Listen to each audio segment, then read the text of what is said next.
Okay, so we're gonna do one more for the evening, and this is Jack in the Box Part 10.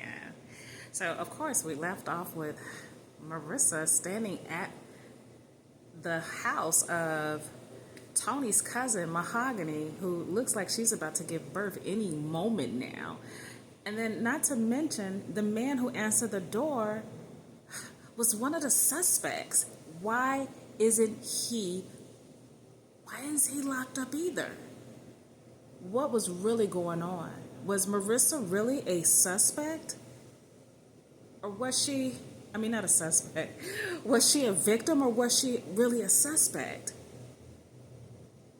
Something fishy was going on. And you would think that Tony would want to get to the bottom of everything too, knowing that Marissa was his cousin and had to endure any of the madness that happened on that day.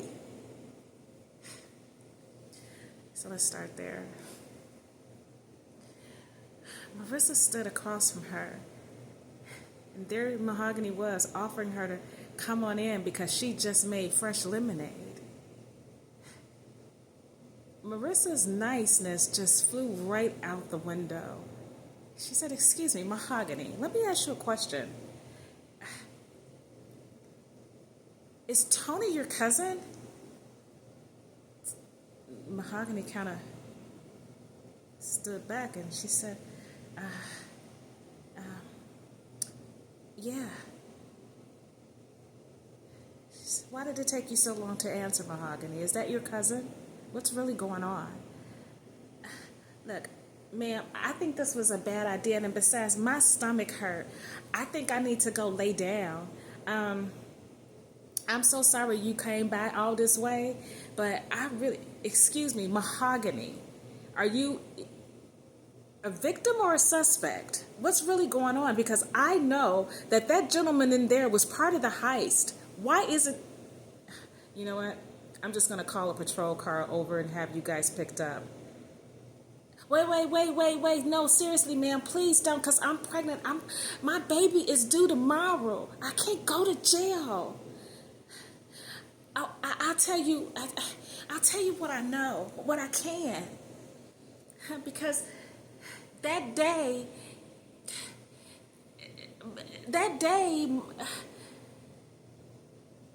I wasn't there. It wasn't me. You're right. I wasn't there.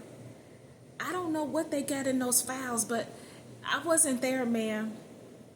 And again, I'm sorry you came this far, this way, but I don't know why they got me in them files as one of the victims of that day because I wasn't there. Tony is not my cousin. Tony is my child's father cousin, but he don't remember nothing. It's like it never happened. It's just like he came home and he just didn't remember nothing. And the way that day went, you would think that he would be traumatized or something, but he don't remember nothing. What's your boyfriend's name, Mahogany? Ma'am, I don't want no problems. And again, he don't even remember nothing. But if you should just know, his name is Gregory. Can you ask Gregory to come out here? Yeah, I guess. Gregory, can you come out to the porch, please? Gregory comes shuffling out and, yeah, what's up, baby? She just has a couple of questions. And be as honest as you can, please, so we won't have no problems. Yeah, sure. What's going on, ma'am? Okay. On September 7th, 2020, there was a heist, and the bank blew up on that day. Excuse me? I don't know anything about that, ma'am. I was home. You were one of the suspects, Gregory. Excuse me? There's no way. I was home with her. Ma'am, I wouldn't have gotten myself involved in something like that.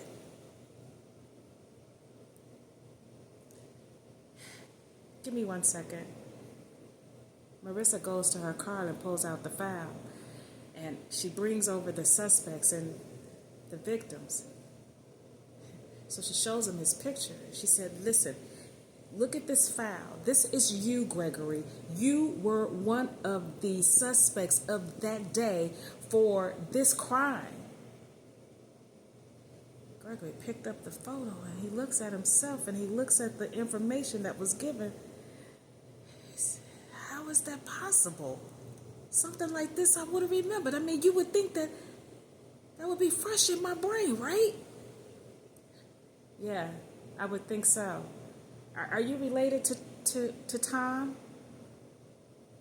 Yes, ma'am. That's my cousin. Okay, so it's starting to make a little sense now. Listen here. I'm not going to report this right away. I'm going to talk to Tom later today, and I'm just asking you, because I'm doing you a favor, to do me a favor, and not to mention my visit here with you today, and not to mention any of this to Tom. Can we agree on that? Yes, ma'am. I appreciate you're not taking it further right now. Thank you so much, ma'am. I really appreciate, because he don't remember nothing. Okay, Mahogany. Don't stress yourself out. You go and enjoy yourself some of that lemonade that you just made. Marissa goes back to her car and she sits there for a while before she pulls off, and she checks her watch to check on Jack. This is a good time to play with the mouse. She realizes Jack's location. So she just decided to meet him somewhere just a little bit before he got there. So she drove on over into town. She parked her car. She stood right in front of the post office as if she was just taking care of business. And there he was, walking right up the street. Like clockwork. She stood there. But this time, Jack saw her, and he got scared. She looked at him, and this time he didn't approach her. This time he crossed the street. She looked at him, and he looked at her. She went on about as if she was taking care of business at the post office. But Jack was across the street, and it just didn't feel right not speaking to her. He knew it was against his better judgment to go across the street and attempt to talk to her, because she didn't know who he was, or at least that's what she was saying. Something in him told him that there's no way they could have had such a wonderful relationship and she not remember. So Jack decided to go walk over there anyway. Marissa caught his image in the glass window as he was approaching her, but she played it off as if she didn't even see him. So she just bending down, her head down, and he walks right up behind her and he said, Marissa? She turns around and look. Oh, Jamie, hi. How you doing? It's good to see you. Kind of, I guess. I mean, it's Jack, Marissa. I mean, at this point, you should know my name is Jack. I have hard times remembering names, and well, what can I do for you, Jack? It's kind of odd that you're here again, right behind me, and I'm starting to get a really eerie feeling about you. Are you following me again, Jack? Because this is the third time in a row that I've seen you, and it just doesn't feel like a coincidence anymore.